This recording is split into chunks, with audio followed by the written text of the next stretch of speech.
আসসালামু আলাইকুম রাহমাতুল্লাহ সম্মানিত ভিউয়ার্স, আশা করি আপনারা সকলে ভালো আছেন। আমি আপনাদের একটা গুরুত্বপূর্ণ ইনফরমেশন দিতে চাচ্ছি, সেটা হলো যে আপনারা যেভাবে পড়াশোনা করতেছেন, তো আমি তার সাথে এটুকু যোগ করতে চাই, সেটা হলো আপনাদেরকে যে সকল জায়গা থেকে প্রশ্ন অনেক বেশি বারবার প্রশ্ন আসে এবং গুরুত্বপূর্ণ প্রশ্ন আসে, সেই জায়গাগুলোকে আপনাকে ক্লিয়ার রাখতে হবে, যাতে সেখান থেকে প্রশ্ন আসলে প্রস্তুত দিতে পারেন।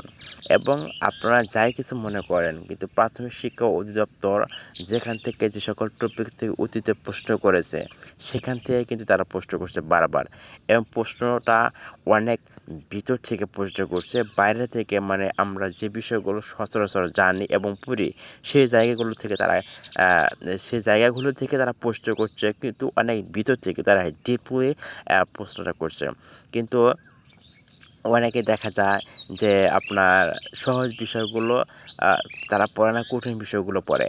এখন কিন্তু এই কঠিন জায়গাগুলো থেকে তারা কিন্তু প্রশ্নগুলো করে না, তারা সহজ প্রশ্নগুলো পড়ে, এবং কমন প্রশ্ন যেগুলো আমাদের পড়া উচিত কিন্তু আমরা পড়ি না, সেই জায়গাগুলো থেকে তারা কিন্তু প্রশ্ন করে। এজন্য আপনার কমন যে বিষয়গুলো রয়েছে, মানে বেসিক যে বিষয় যে জিনিসগুলো রয়েছে, সেগুলোকে আপনাকে জানতেই হবে। বেসিক বিষয় যেমন আপনার ছয় দফা আপনি যদি বলেন ছয় দফা কে উত্থাপন করে, কোথাও উত্থাপন করে, কত তারিখে উত্থাপন করে, হুম এই বিষয়গুলো যদি পড়েন, তাহলে তো হবে না। কিন্তু সেখানে যে বেসিক যে বিষয়টা সবচেয়ে গুরুত্বপূর্ণ, সেটা হলো ছয় দফাগুলো কি কি ছিল, কোন দফা কি বলা হয়েছে, এই বিষয়গুলো কিন্তু বেসিক, এগুলো কিন্তু মূল বিষয়। এখন কিন্তু এ প্রশ্ন করে না ছয় দফা কে উত্থাপন করেছিল, কোথাও উত্থাপন করেছিল, কখন উত্থাপন করেছিল, হ্যাঁ এটা কিন্তু এরা করে না। এখন তারা প্রশ্ন করছে ভিতর থেকে, যে ছয় দফার কোন দফায় কি বলা হয়েছে, এই বিষয়গুলো, বুঝতে পারছেন? এখন আবার এই ধরেন বাংলা ভাষা আন্দোলন, তারপর আপনার কি ৬৯-এর অভ্যুত্থান, তারপরে আপনার আরো অনেক বিষয় রয়েছে, যেমন আপনার মুক্তিযুদ্ধের সেক্টর, তারপরে আপনার অঞ্চলভিত্তিক জায়গাগুলা, এই জায়গাগুলো কিন্তু তাদের বেসিক জিনিস, এগুলো আমাদেরকে জানা উচিত, কিন্তু আমরা সেগুলো জানি না। হুম কোন সেক্টরে কে আপনার সেক্টর কমান্ডার ছিল, এই বিষয়গুলা।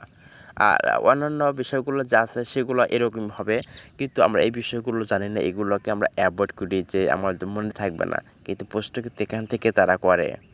কারণ এখন তারা ওই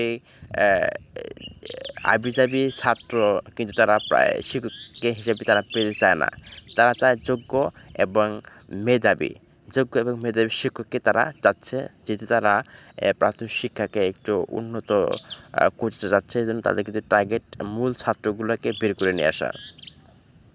এর জন্য আপনার বেসিক বিষয়গুলো অনেক জোর দিতে হবে, এবং অনেক বেশি বেশি পড়তে হবে, বারবার পড়তে হবে, আহ, যাতে এখান থেকে প্রশ্ন আসলে আপনারা প্রশ্নটা পারেন। অন্যথায় কিন্তু আপনারা পারবেন না। কিন্তু ওরা কিন্তু অনেক অনেক সতর্ক এবং অনেক চালাক। বর্তমানেও সব জায়গায় পোস্ট বেসিক থেকে আসছে, যেগুলো আমাদের জানা উচিত কিন্তু আমরা জানি না। এই জন্যে আমরা বেসিক বিষয়গুলোকে আপনার ক্লিয়ার করতে হবে প্রাইমারি চাকরি পেতে হলে। আশা করি সব কিছু আপনাদের কাছে ক্লিয়ার।